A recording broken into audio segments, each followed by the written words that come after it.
Alright, ladies and gentlemen, thank you so much for watching this video. This video is all about what happens when Saturn and Moon conjunction are placed in the third house of Aquarius. Okay, as I mentioned to you, Saturn being a Pancha Mahapurusha Yoga planet, if at all Saturn is placed in the Libra zodiac sign. If Saturn is placed in the Aquarius zodiac sign, Aquarius and Capricorn are of course its own houses, Saturn becomes super stronger here compared to Moon. And if Moon happens to be in the Saturn's house, of course Moon becomes malefic, Moon becomes negative, and this Saturn plus Moon conjunction might leads to some kind of obstacles with regards to the third house, because third house talks about learning, third house talks about focus, third house talks about concentration, third house talks about networking, third house talks about siblings, third house talks about communication, relatives, all that stuff. Okay, there will be issues with regards to these areas which I have mentioned. Okay, so due to his past life karma, the native is bound to get some kind of chronic diseases, and he will not be able to focus on learning and earning. So Moon always represents thoughts, feelings and emotions. Moon represents the way you perceive the things. Okay, so here happened to be the Saturn plus Moon conjunction happened to be third house. You might not have very good relationship with your friends as well as relatives.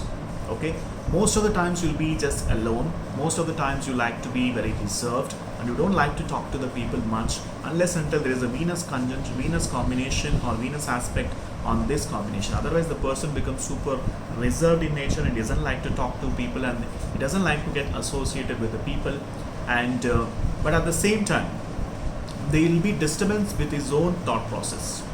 There will be always a kind of conflict with regards to the thought process. There will be always a conflict.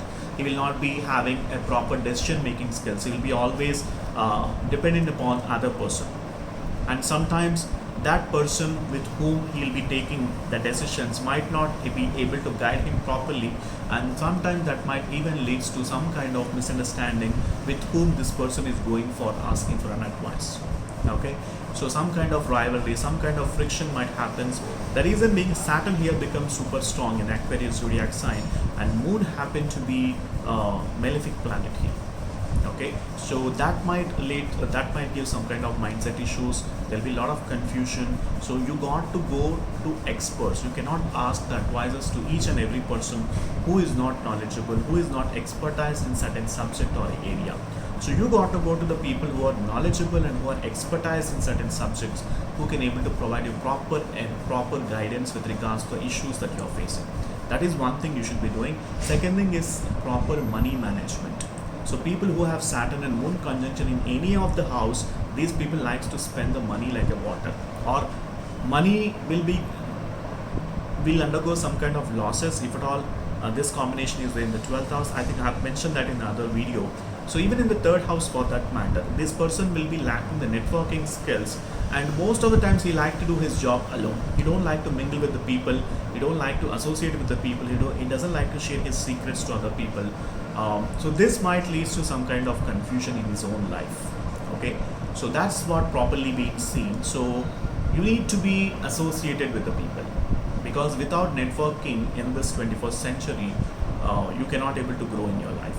Okay, you got to associate with the people, you got to understand their cultures, understand about what they are looking for, and do some kind of social service, do some kind of charity work. So that might give you some kind of mental peace for you, and also it attracts prosperity and abundance. That is the best remedy I would like to give you for Moon. And at the same time, you need to do some meditation, so that makes you little calmer, and at the same time you can able to think on your own, you can able to derive the decisions for it, and also you can able to derive the problems for the you can able to derive the solutions for the complex problems. Okay, and yeah, there are a lot many things generally I would like to tell you, because I want to cover the Saturn and Moon conjunction series as a different short bites, because I have been going to the different houses and different zodiac signs depending on the questions that I have been getting in my videos comments.